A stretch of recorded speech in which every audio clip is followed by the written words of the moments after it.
بسم الله الرحمن الرحيم الحمد لله رب العالمين وصلى الله على سيدنا محمد وعلى آله وصحبه والتابعين وبعد أيها الملأ الكريم السلام عليكم ورحمة الله وبركاته. Aujourd'hui, dans le sens de l'islam, nous allons partir dans le sens de l'histoire, si possible. Et nous avons invité pour ce faire une personnalité qui ne vous est pas inhabituelle et qui n'est autre que le professeur Issa Belmouki. Professeur, salam alaikum wa rahmatullahi wa barakatuh. Nous allons essayer de décrypter quelques signes, quelques notions qui ont un rapport avec l'histoire. Et pour ce faire, donc, vous allez nous parler de l'histoire, de la philosophie de l'histoire plutôt, en islam. Alors, c'est quoi au juste la philosophie de l'histoire? La philosophie de l'histoire, c'est le résultat des travaux des historiographes, pas les historiens. D'accord. Alors pour... Qu'est-ce que l'historiographie? Voilà. On va essayer de dégager les deux sens du mot historien et historiographe pour comprendre un peu tous les enjeux de la question. Un historien, c'est quelqu'un qui travaille sur le passé des hommes, donc de l'humanité, des événements. Il les date, il les répertorie, voilà. Et le corpus qu'on en obtient, parce qu'il y a une cumulation de données, ce corpus s'appelle la science historique. Oui, ce sont ça, ce qu'on appelle aussi les livres d'histoire. Voilà. D'accord. Alors, l'historiographe, lui, ses travaux touchent les études de l'historien. Donc, l'historiographe, son rôle, c'est de faire l'histoire de l'histoire, d'écrire l'histoire de l'histoire. Donc, c'est l'histoire des œuvres des historiens. Donc, c'est un épistémologue, en premier lieu. Son action se limite uniquement à l'œuvre de l'historien ou bien au fait historique? Il va à l'œuvre de l'historien. L'historiographe, évidemment, il faut écarter le sens restreint du mot historien. Par exemple, dans le passé, on parle souvent de l'historiographe d'un souverain donné. Oui. Mais l'historiographe est un épistémologue, donc qui étudie l'histoire et qui fait qui écrit l'histoire de l'histoire.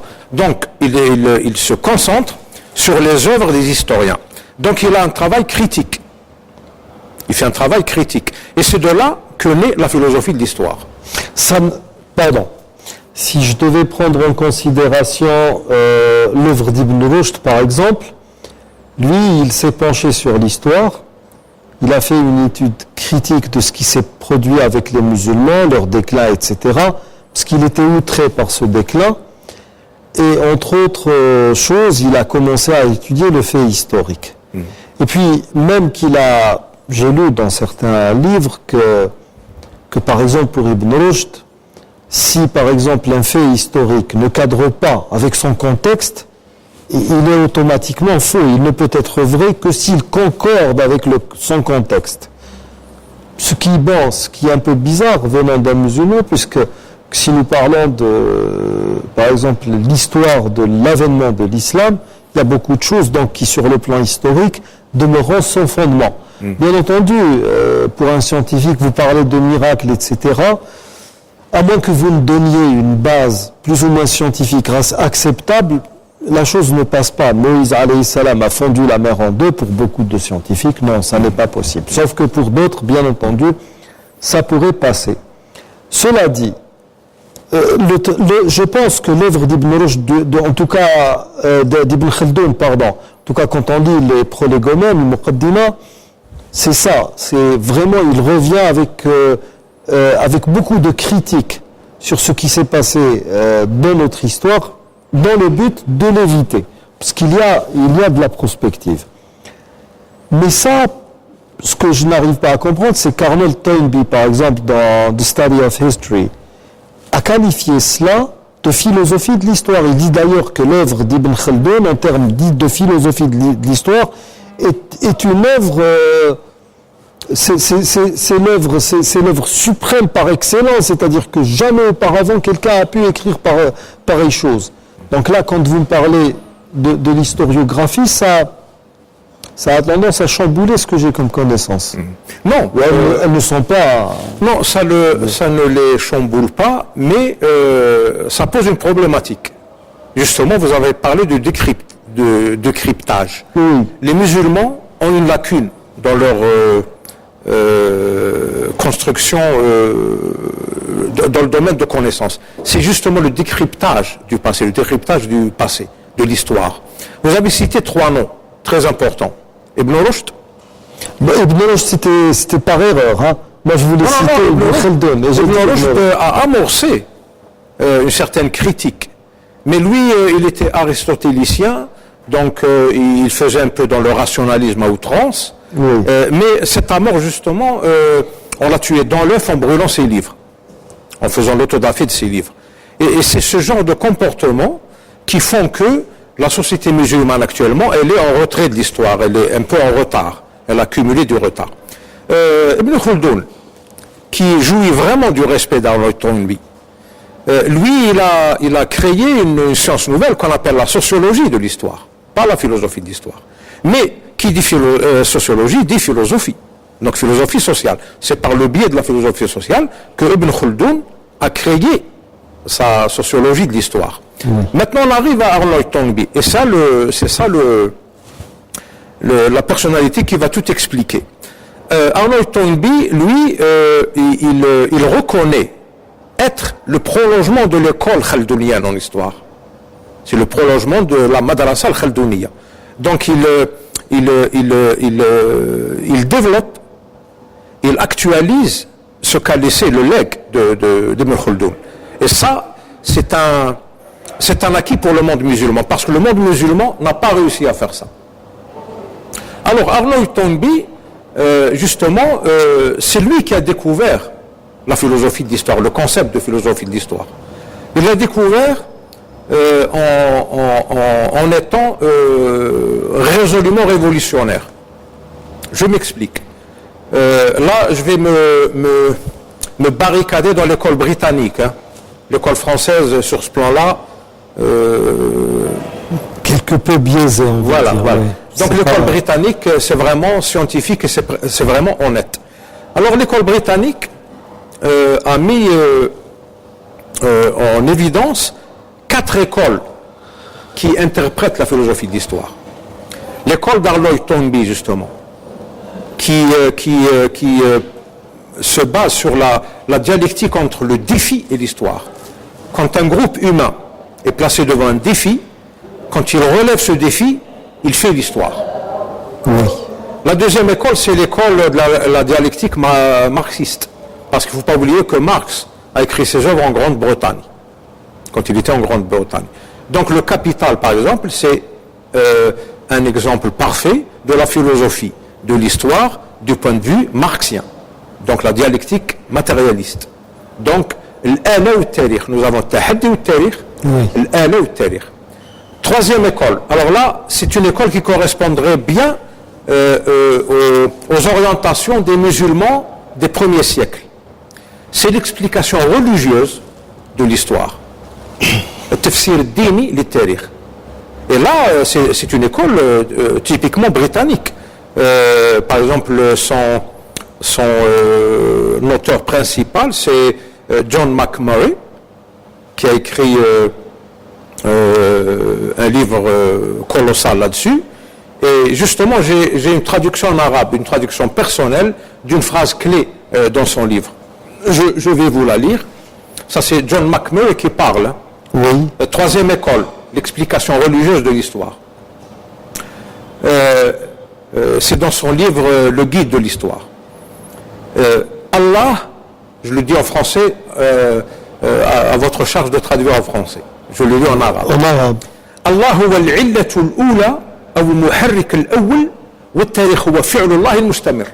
Dieu est le premier moteur et l'histoire n'est que le fait de Dieu en mouvement, ou l'action de Dieu en mouvement. ومعرفة الله تتم بفهم هذا العمل التاريخي. La connaissance de Dieu se fait par la connaissance de ce fait divin historique. Voilà, donc le décryptage. Oui. فمعرفة الله ومعرفة التاريخ مرتبطان ارتباطا تاما بحيث لا يمكن الفصل بينهما. Donc la connaissance de Dieu et la connaissance de l'histoire sont intimement liées à telle enseigne que l'on ne peut les dissocier. Voilà. Donc, ça c'est John McMurray qui le dit. Oui. Mais attendez. Je finis oui, la quatrième. La quatrième école. Alors la quatrième école, elle a trois principaux initiateurs. C'est Charles Oman, qui a écrit Comment écrire l'histoire. J.M. Fisher et H. Trevelyan. Ce monsieur Trevelyan était le dean, donc le recteur du collège de la Sainte Trinité à Cambridge. Alors lui, ces trois derniers, donc Oman, Fisher et Trevelyan, croient que l'histoire c'est du hasard objectif. Non mais attendez. Donc, pardon. Oui. Donc c'est eux qui le disent, hein, on va développer plus tard. Donc c'est le hasard objectif. Il n'y a aucun lien entre les faits historiques, oui. Aucun lien entre l'histoire et la civilisation. Oui.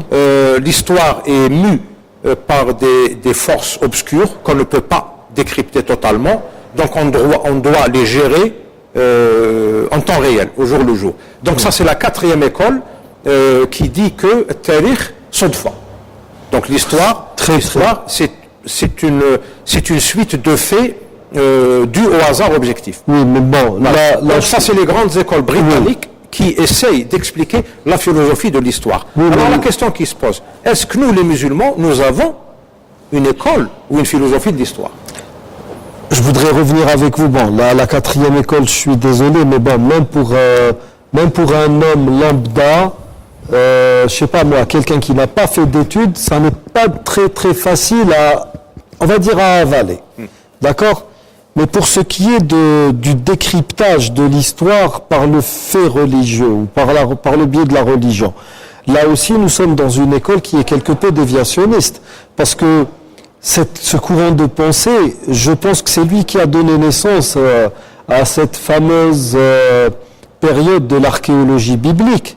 Ces gens-là qui voulaient à tout prix confirmer ce qu'il y avait dans l'Ancien Testament essentiellement, parce que dans le Nouveau c'est très très difficile, et à partir de là, faire propager l'idée que, oui, voilà, les deux livres saints des Juifs et des chrétiens sont l'œuvre ou l'écriture de Dieu. Ce qui, là aussi, ça a donné lieu à des hécatombes, en tout cas, jusqu'à l'avènement des derniers archéologues, des derniers historiens qui ont travaillé sur le sujet et qui ont démontré qu'il n'y avait pratiquement pas de relation possible entre le fait historique et l'écrit divin. Ce qui n'est pas non plus notre cas de nous musulmans, ce qui nous pose dans un problème dans la mesure où, bien entendu, nous n'avons pas de savants qui aient travaillé là-dessus. Mais voilà, les œuvres, par exemple, de Mohamed Abdou, ou bien beaucoup mieux que ça, Malik bin Nabi, par exemple. Ne trouvez-vous pas que ces gens-là ont travaillé justement sur ça? Malik bin Nabi, pour moi, c'est la perfection. D'ailleurs, moi, je le classe Arnold Toynbee.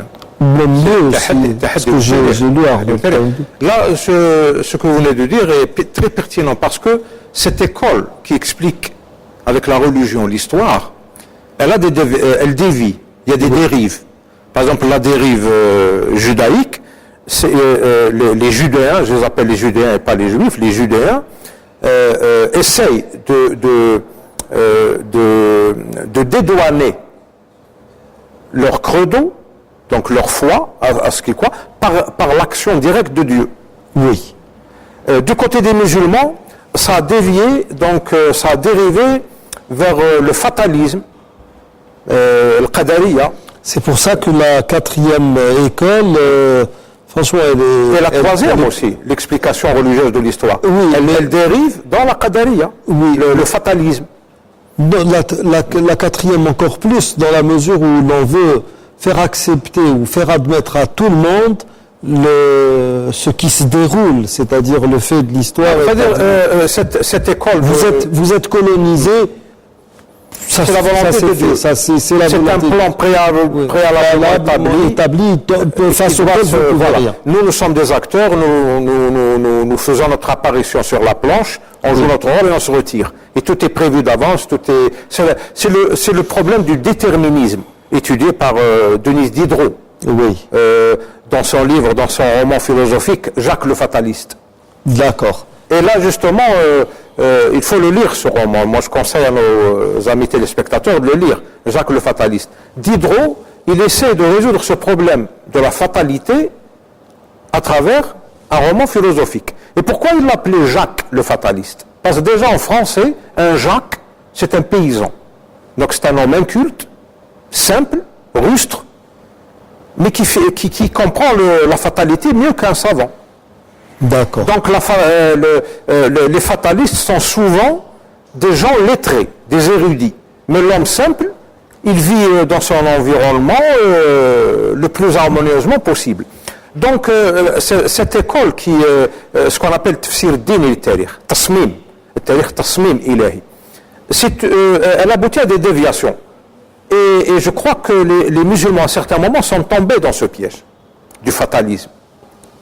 Je crois. Parce que la production des études historiques chez les musulmans, elle est très mince. Les grands historiens, ou les grands historiographes qu'a connu le monde musulman, ils n'étaient pas nombreux et ils ont été contrecarrés par des réactions contre-productives. Par exemple Ibn Khuldoun. Oui. Ibn Khuldoun, Al-Farabi, Al-Farabius comme il l'appelle en Occident. Oui. Donc c'est bien d'avoir des gens modernes, parce qu'on va parler peut-être de prospective plus tard, oui, comme Melk Ben Nabi, parce que lui il a fait de la prospective. Donc il a étudié l'histoire passée et il en tire des conclusions. Donc il fait une philosophie qui lui servirait à mettre sur place une pédagogie de l'histoire qui serait le moteur d'une civilisation musulmane réelle. C'est ça le mérite qu'on doit reconnaître à Melk Ben Nabi. Très bien. Amis téléspectateurs, je vous invite à méditer sur ce que vous allez écouter. C'est un témoignage de Sigrid Runke. Nous nous retrouvons tout de suite après.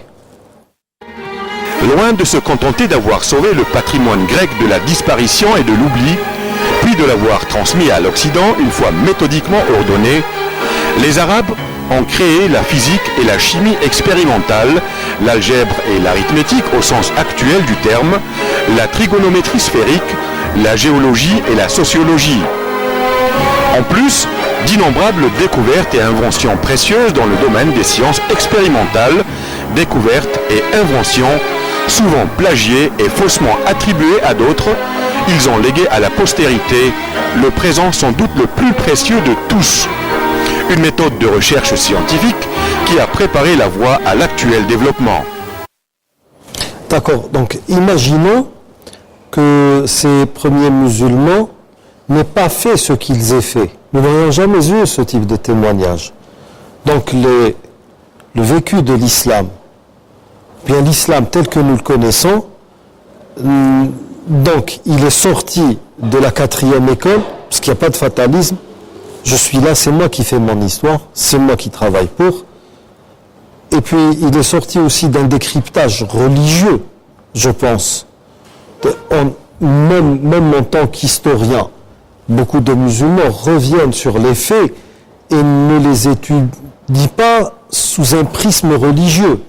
Bien sûr, actuellement, nous avons des pseudo-penseurs et des pseudo-historiens qui, pour une poignée d'euros, sont prêts à dire que voilà, oui, la situation actuelle est due à la religion. Alors que si je revenais à l'histoire, la véritable histoire, telle qu'elle s'est déroulée, quand l'islam était dominant, nous n'étions pas comme ça. Nous n'étions pas au bas de l'échelle humaine. Donc, que pensez-vous justement de ce travail fait par le Eh bien justement, Arnold Toynbee, qui est le prolongement de l'école d'Ibn Khaldun, qu'est-ce qu'il dit à propos des civilisations? La fondation des civilisations. C'est la religion qui fonde la civilisation. Toutes les civilisations ont été fondées par une religion. À défaut, c'est-à-dire que même à défaut qu'il y ait une religion, il y a un background religieux. Mais peu importe si elle est révélée, donc verticale ou horizontale, il y a toujours le facteur religieux. Une croyance. Voilà, une croyance qui incite une religion. C'est un véritable catalyseur dans la genèse d'une civilisation. Mais justement, permettez-moi de développer un peu la pensée d'Arnold Toynbee. J'ai dit tout à l'heure que c'était un révolutionnaire en tant que penseur, en tant que philosophe de l'histoire. C'était pas n'importe qui, Arnold Toynbee. Il était titulaire de chaire d'histoire à l'université de Londres. Il a vécu au bon moment du XXe siècle. Il est né en 1889-90. Il est décédé en 1975, justement l'année où l'État palestinien a été créé, ici à Alger. Lui, il s'est rendu compte que, évidemment, il a vécu dans cette première moitié du XXe siècle qui était très influencé par le scientisme. C'était la découverte de l'atome, la fabrication de la bombe atomique, etc. Et la plupart des penseurs occidentaux européens faisaient leurs travaux sur ce schéma. La partie la plus petite de la matière et ses subdivisions. Donc Arnold Toynbee s'est demandé quelle serait la partie, l'unité temporelle qui servirait à étudier l'histoire. Il s'est rendu compte que c'est la civilisation qui est l'unité, le module primordial. Lui, il ne part pas, il n'étudie pas un pays en tant que pays, une nation en tant que nation, un siècle en tant qu'époque. Il étudie la civilisation. Il en a catalogué 26. L'humanité a connu 26 civilisations, dont 5 existent aujourd'hui. La civilisation chrétienne orientale, c'est tout ce qui est église orthodoxe, y compris les coptes. La civilisation chrétienne occidentale, la civilisation arabo-musulmane, la civilisation indienne et la civilisation chinoise. À côté de 5 civilisations qui existent de nos jours, il y a ce qu'il appelait le Jama'at Fitriya, les sociétés primitives. Donc, ils n'ont pas créé de civilisation, ils ont produit une culture, mais pas de civilisation. Alors, ces civilisations, donc il en a dénombré 26, et il s'est concentré sur 5 civilisations qui existent actuellement. Il a étudié la genèse de ces civilisations, et elles ont des points communs. Toutes les civilisations, elles ont, on va comprendre justement la crise par laquelle passe le monde musulman. Oui. Toute civilisation a une genèse, le chou, et puis une période de croissance, Oui. de déploiement. Oui. Là, elle occupe l'espace et le temps. Et puis, elle passe par une troisième période qui est une zone de turbulence. Et puis, la quatrième période, c'est la chute et la déliquescence. Le déclin. Le déclin. Il a pris comme exemple la civilisation grecque. Et le résultat auquel il est arrivé, il s'est dit, voilà, la civilisation grecque, hellénistique, est née à partir d'une cité-État. C'est Athènes. Oui. C'est exactement comme Médine pour les musulmans. Oui. Une cité-État. Voilà. Cette cité-État, juste à sa chute, et pendant qu'elle existait, parce que Rome et Athènes ont été créées à peu près à la même époque, 8e siècle avant Jésus-Christ.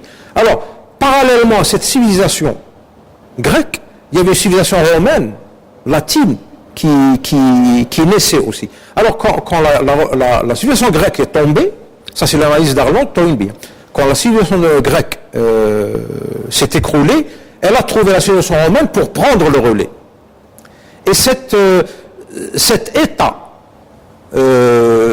local, qui était Athènes et la petite Grèce tout autour, est devenu un État mondial avec l'Empire romain. C'est devenu un État mondial. Et à la chute de cet État mondial, il y a maintenant un État universel qui prend la relève. C'est la mondialisation. Oui. Donc il y a une continuité dans cette civilisation occidentale, ce qu'il a appelé la civilisation chrétienne occidentale. Mais pour les musulmans, qu'est-ce qui s'est passé? Première ville, première cité-État, Médine. Et puis un État territorial. Disons l'Iqlim, la région de Médine et la péninsule arabique. Et puis c'est devenu un État mondial. C'est l'expansion de l'islam. C'est l'islam pratiquement a conquis. D'ailleurs, pardon, Gustave Le Bon, justement, quand il parle il cite des étapes qui sont presque celles que vous avez citées, il dit des musulmans que il dit tout d'abord que toutes les nations passent par 3 étapes, une étape d'émergence, une étape où l'on va copier l'autre et une étape où l'on atteint on devient autonome, l'autonomie intellectuelle, etc. Et on commence carrément à produire. Et il dit les musulmans sont passés de la première à la dernière sans intermédiaire, c'est-à-dire il y a une émergence, il y a un esprit qui prévaut, automatiquement il passe directement à celle au top des tops. Justement parce que la phase de croissance, le noumou, a été occultée par cette explication religieuse de l'histoire. Comment ça? Par exemple, prenez Tabari, oui. Ibn Kathir, les historiens, moi je les appellerais les compilateurs traditionnels. Oui. Pour moi, Tabari et Ibn Kathir, c'est plutôt des exégètes du Coran. Oui. Pas des historiens, c'est des compilateurs. Hérodote non plus n'était pas historien. Non, mais à côté d'eux, Hérodote, c'était vraiment c'est le troubadour qui note tout. Alors, il n'y a pas de pensée philosophique de l'histoire durant cette deuxième période de croissance. Et c'est là la lacune qui a fait qu'on perd pied maintenant. Même quand on lit quelqu'un comme Ibn al-Athir, par exemple. كامل في التاريخ.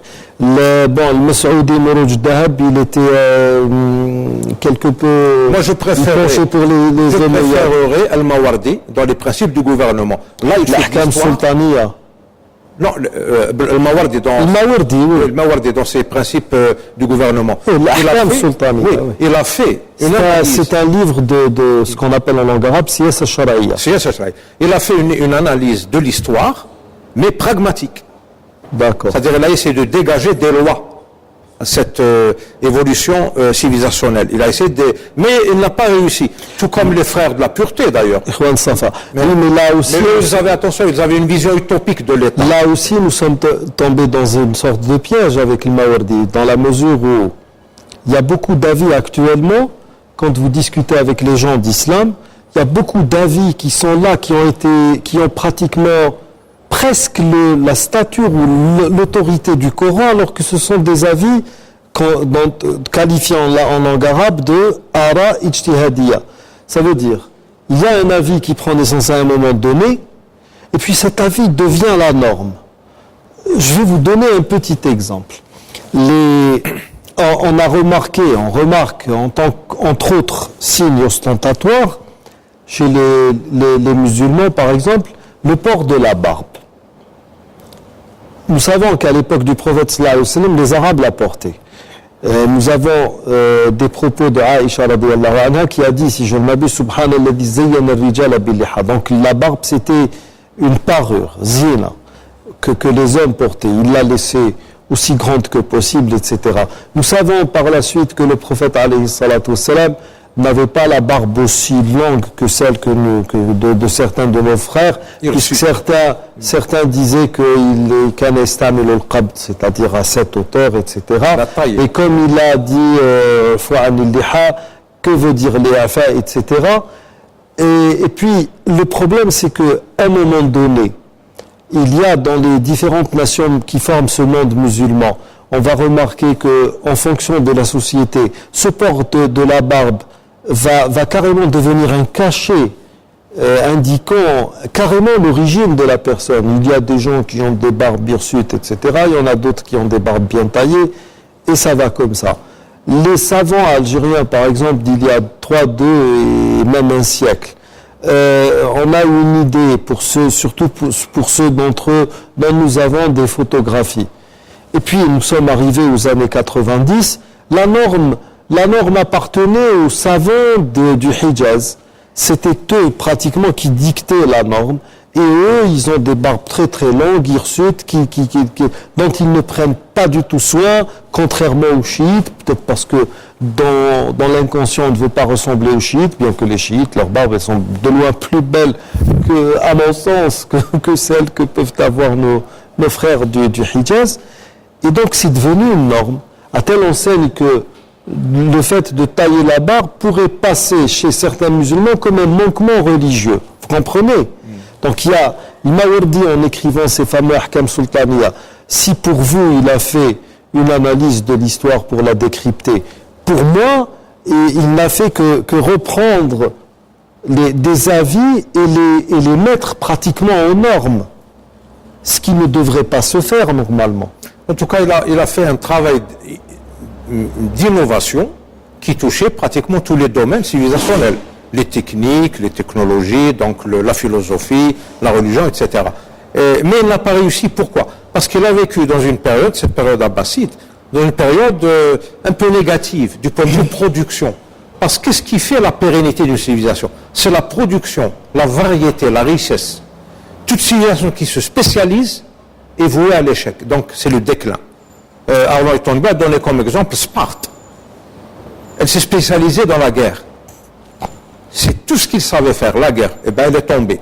Athènes a réussi à créer son État mondial, mais Sparte non. Parce que Sparte ne faisait que la guerre. Athènes produisait des arts, de la philosophie, une pensée, etc. Donc, le monde musulman, à cette époque-là, au moment où il devait devenir productif, donc produire une richesse intellectuelle, artistique, etc., il se sent spécialisé. Dans quoi? Dans le discours laudateur, dans le discours scolastique, dans Ilm al-Kalam, plutôt la théologie, le discours de la théologique. Ils se sont spécialisés dans ça. Et c'est pour ça que ils ont accéléré un peu leur troisième période, qui est la période de turbulence. Nous allons justement parler de cette période, enfin, nous allons écouter un témoignage sur ce qu'a produit cette fameuse période de turbulence. Nous revenons donc après cette transition. Les Arabes étaient à peine solidement établis en Espagne qu'ils commencèrent leur brillante carrière, adoptant le principe qui était devenu la règle politique des croyants en Asie. Les califes de Cordoue se firent les protecteurs déclarés de la science et donnèrent l'exemple d'un raffinement qui contrastait singulièrement avec la grossière simplicité des princes européens. Sous leur administration, Cordoue parvint au plus haut point de prospérité. Elle renfermait plus de 200 000 maisons et plus d'1 million d'habitants. Après le coucher du soleil, on pouvait y parcourir 10 000 en ligne droite à la lueur des lampes placées dans les rues. 700 ans plus tard, l'éclairage public était encore inconnu à Londres. Ces rues étaient bien pavées. Des siècles devaient encore s'écouler avant qu'on pût, à Paris, franchir le seuil de sa maison un jour de pluie sans avoir de la boue jusqu'à la cheville. C'était donc John William Draper, historien américain, et ce livre s'intitule « Le développement intellectuel de l'Europe ». Il fait vraiment un travail très très critique sur l'histoire, d'autant plus qu'il a été très très objectif vis-à-vis des musulmans. Maintenant, voilà ce qu'ont fait les musulmans à une période donnée. Ils ont produit quelque chose qui ne cesse de donner justement, d'accorder à cet islam, à ce monde oriental, toute sa beauté et toute sa richesse. Maintenant, par exemple, quand vous me parlez d'études de l'histoire à travers le phénomène religieux ou bien décryptage religieux de l'histoire, quelle différence pourrait-il y avoir, par exemple, entre cette branche de l'histoire, cette tendance, et l'étude de l'histoire, par exemple, à travers les récits des Écritures saintes. Je préfère ne pas trop parler des récits bibliques parce que tous les textes présentent des faiblesses terribles, surtout sur le plan historiologique. C'est-à-dire que ou bien historiographique même, parce que quand on revient sur une étude critique du fait, c'est terrible. Mais par exemple, les récits du Coran. Avant d'aborder cette question, voilà un exemple du déterminisme religieux dans la philosophie d'histoire musulmane. C'est très limité. Et quand on déborde, quand on use et abuse de cette idée de prédétermination, évidemment, on fait dans l'erreur. Voilà un hadith رواه مسلم عن وائل بن الأسقع قال سمعت رسول الله صلى الله عليه وسلم يقول إن الله اصطفى كنانة Dieu a élu la tribu de Kinana من ولد إسماعيل parmi les enfants C'est un d'Ismaël. acte divin direct. C'est l'élection, oui. Voilà. واصطفى قريشا من كنانة Il a ensuite élu Quraysh parmi les enfants de Kinana. واصطفى من قريش بني هاشم Donc la famille du prophète sallallahu alayhi wa sallam. Élu par- واصطفاني من بني هاشم. Et il a élu le prophète, Voilà. oui. Donc cette action de Istifa, Oui. c'est l'action directe de Dieu dans le déterminisme historique. Mais ça s'arrête là. Le libre arbitre de l'homme demeure. Bien entendu. L'homme ne peut pas se déresponsabiliser et devenir fataliste en abusant de cette théorie d'explication religieuse de l'histoire. Oui. Un autre hadith, pour ne pas trop... رواه مسلم أيضا عن أبي بردة عن أبيه قال رفع يعني النبي صلى الله عليه وسلم رأسه إلى السماء وكان كثير ما يرفعه فقال Donc le prophète sallallahu alayhi wa sallam a levé la tête Voilà. vers le ciel. Ce qui النجوم أملة للسماء فإذا ذهبت النجوم أتى السماء ما توعد Donc, وأنا أمنة لأصحابي فإذا ذهبت أتى أصحابي ما يوعدون وأصحابي أمنة لأمتي فإذا ذهب أصحابي أتى أمتي ما يوعدون. Ça c'est un déterminisme. Oui, mais attendez. Là, c'est pratique. Le prophète sallallahu alayhi wa sallam est une sorte de garant pour sa nation. Si lui s'en va, sa nation recevra de Dieu ce qu'elle recevra, etc. Mais là aussi, ces mêmes hadiths, vous allez trouver dans les différentes interprétations un sens qui ne vous plonge pas dans le déterminisme. Parce que bon, l'élection d'un prophète, nous supposons que l'élection d'un prophète, obéit à une intervention divine et directe de Dieu. Mais ça n'est pas le cas pour tout le monde. Et même s'il y a une intervention, cette intervention ne concerne que l'élection et non l'action de l'homme qui va à son tour avoir un ascendant ou une incidence sur sa propre histoire. Oui, de là vient la limite du déterminisme en histoire. D'accord. Et ça met en exergue le libre arbitre de l'homme. C'est là qu'on peut dégager les limites de cette école de John McMurray qui essaie d'expliquer l'histoire par le déterminisme divin absolu. Oui. Donc c'est une école qui pourrait peut-être de façon très limitée faire appel à la foi du musulman, mais elle n'explique pas tout. Et là on arrive au récit Oui, coranique. mais justement, si elle n'explique pas tout, elle ne va pas nous emmener très loin. Bien sûr, bien sûr. Oui. Le récit, alors allez-y, récit coranique. Les récits coraniques sont des récits didactiques. Il n'y a pas d'histoire dans le Coran, il y a des récits. Oui. Qasas. Nahnu naqussu alayka ahsana al-qasas. Alors, un récit, il a des aspects métaphoriques. Donc c'est surtout la leçon qu'on en tire qui est importante. D'accord. À charge pour le musulman ou l'être humain en général d'écrire son histoire, mais honnêtement. Dans l'optique plutôt de l'école d'Arnold Toynbee. C'est la meilleure approche de l'écriture de l'histoire et de l'historiographie, donc de l'étude des études des historiens, c'est celle d'Arnold Toynbee, sans contexte. Parce que justement, il a consacré plusieurs de ses ouvrages au monde musulman ou au monde arabe. Oui. Et sans être un laudateur des musulmans et des arabes, il en a fait l'apologie constructive. Donc c'est quelqu'un qui est convaincu de la civilisation arabo-musulmane, comme en témoignent les deux témoignages qu'on vient d'écouter. Voilà, oui. Donc il y a une civilisation arabo-musulmane, mais cette civilisation obéit à des facteurs organiques internes qui doivent être pris en considération. Et c'est cette théorie cyclique des civilisations qui a été mise en évidence par Arnold Toynbee qui devrait nous aider à maîtriser notre destin Oui. à vivre notre civilisation et surtout à la rendre pérenne.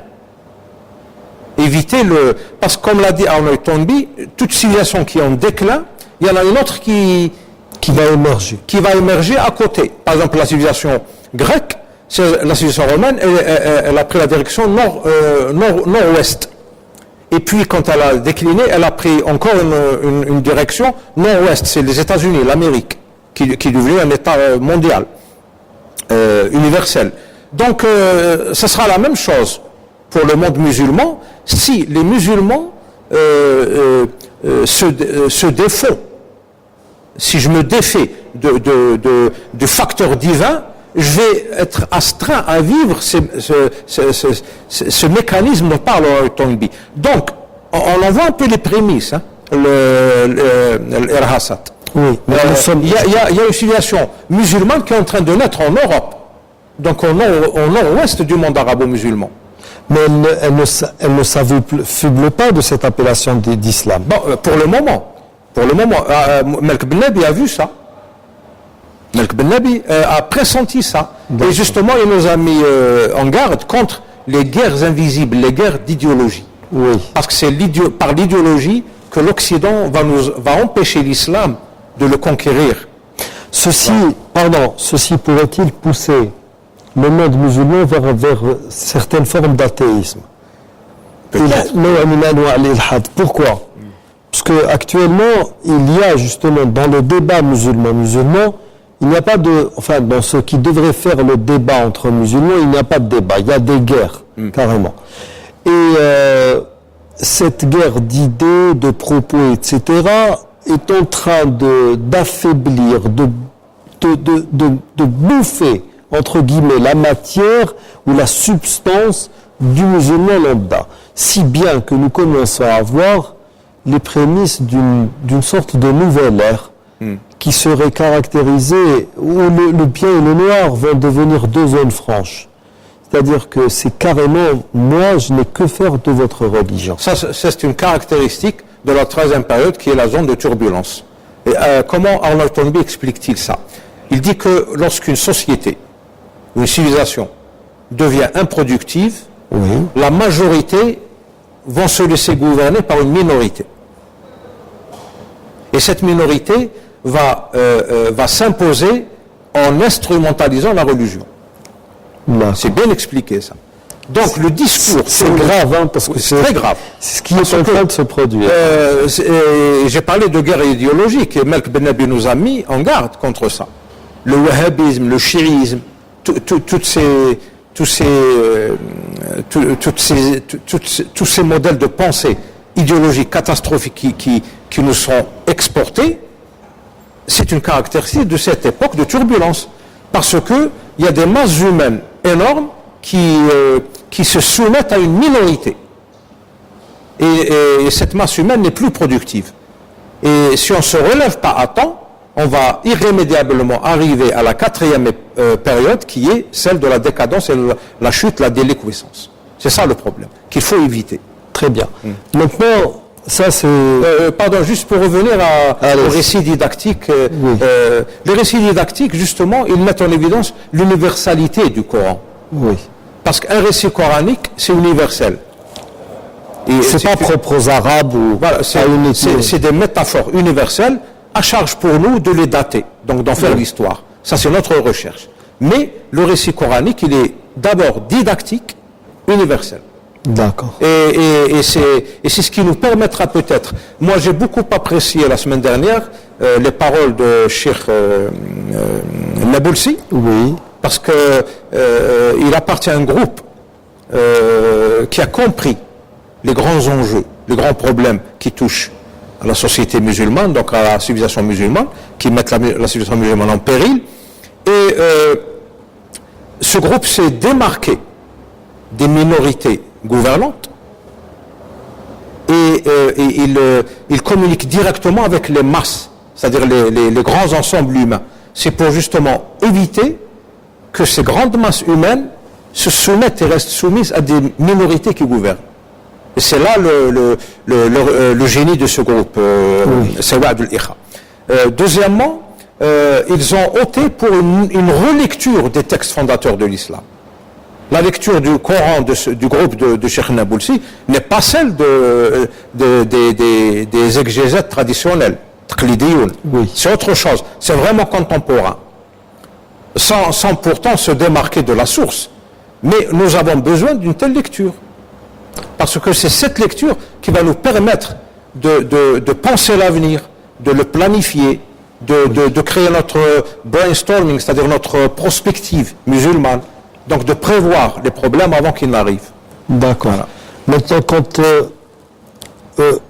si vous deviez analyser la situation dans laquelle se trouvent les musulmans d'aujourd'hui, plusieurs fronts, des guerres sans précédent dans l'histoire, une déviation de la part de gens qui se disent musulmans, qui est on ne peut plus sauvage, qui en termes de sauvagerie, je ne pense pas qu'elle puisse être égalée par la suite. Où sommes-nous justement de tout cela? Nous ici, par exemple en Algérie. Je voudrais parler du contexte algérien. Je crois que la situation est claire, et nous avons un Algérien qui a pensé à ça. C'est Melk Ben Nabi. Melk Ben Nabi. Moi, je vous conseille vivement de lire ce petit livre, qui est édité en Algérie d'ailleurs, texte sur la lutte idéologique pour mieux comprendre la guerre invisible. Il a été très bien préfacé par M. Sadr Sellem. D'accord. C'est un livre extraordinaire. Il explique tout. L'instrumentalisation de la religion de la part de l'Occident, et même du bloc de l'Est, quand il existait, l'URSS, etc. Et il y a ici quelques conférences, quelques lettres qu'il a écrites par exemple, la lettre qu'il a écrite à son Excellence, le représentant du Jama'a Islam à Amman, Jordanie, M. Lamat, etc. Et tout le monde est instrumentalisé. Il a même donné des fiches techniques de certains espions patentés dans cette guerre idéologique. Oui. Donc, ce qui se passe en Algérie ou ailleurs, c'est le résultat d'une guerre idéologique, une guerre invisible, qui a pour but de détruire l'islam. L'islam, évidemment, ils ne peuvent pas le détruire. Mais ils peuvent détruire les musulmans. Ils sont en train d'arriver à détruire les musulmans. Oui. Ils sont en train de détruire les musulmans. Et cette destruction a des causes endogènes, donc intérieures au monde musulman, et des causes exogènes, donc extérieures, qui viennent de l'extérieur. Et c'est ça, la lecture, l'analyse qu'il faut faire pour justement sortir avec une politique positive, futuriste. Donc on a besoin de futurologues, Oui. de spécialistes de la prospective, hein, de brainstorming, comme par exemple Sawad al-Ikha, comme Ikhwan Safa. À leur époque, c'est des précurseurs dans pas mal de choses. Donc il faut repenser notre civilisation, repenser notre mode de vie, tout repenser. Et actualiser, surtout actualiser notre patrimoine au XXIe siècle. Sinon, on va continuer à vivre en déphasage et l'avenir va nous échapper. Ça me rappelle le titre d'un film, À la recherche de l'avenir. Ah, ça ne va pas être facile. Ouais. Donc, si je voudrais moi revenir aux musulmans lambda, parce que ce que vous avez dit est très intéressant. Il est peut-être pour moi, il est peut-être pour une élite, mais il ne pourrait jamais l'être pour quelqu'un qui va et vient à la mosquée 5 fois par jour. Comment pouvoir planifier tout cela à une échelle? Vous savez, nous sommes dans des pays où, si vous voulez tuer un projet, créer un organisme pour le gérer. Si bien que l'on se retrouve pratiquement obligé de travailler seul, plutôt que de travailler en congrégation, en groupe. Quoique bon, ça n'a rien à voir avec l'esprit de collégialité auquel j'ai l'habitude d'appeler. Mais il y a beaucoup de choses, quand vous voulez les faire, il vaut mieux agir seul ou dans un groupe restreint que dans un cadre super organisé. Parce que cette pseudo-organisation que nous créons, c'est par elle que nous arrivons à tuer tous nos projets. Telle que l'idée de faire une réunion pour convenir d'une réunion. Vous comprenez? Oui, mais là, on n'est pas en train d'organiser, on est en train d'organiser le désordre. Oui, c'est ça. Organisé. Je crois que la solution serait dans un éveil des consciences.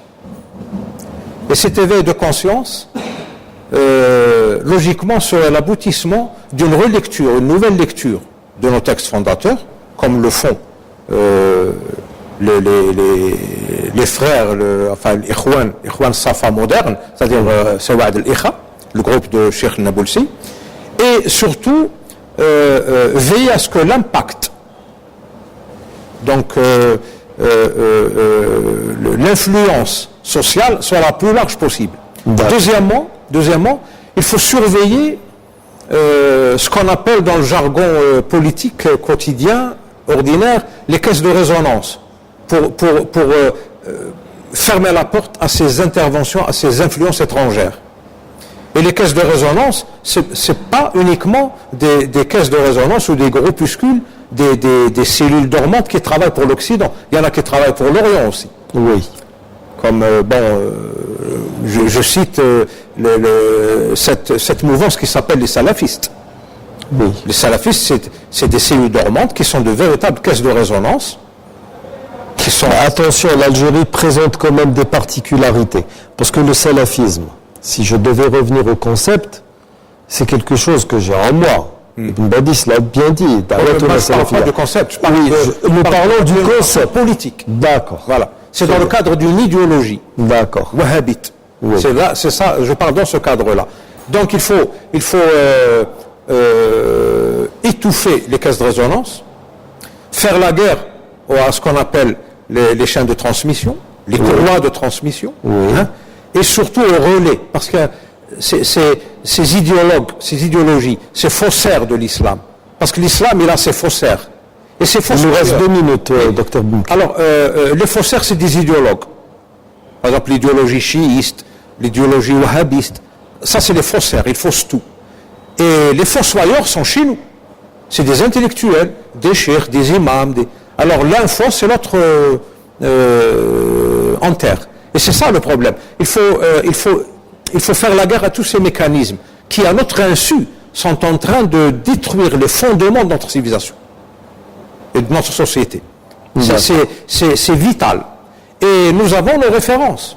Nous avons Melk Ben Nebi, nous avons nous avons Cheikh Bachir Ibrahimi, qui était très respecté, même en Orient. Donc il faut absolument une politique nationale qui se suffirait de sa référence nationale, intrinsèque, et qui ferait la guerre à tout ça.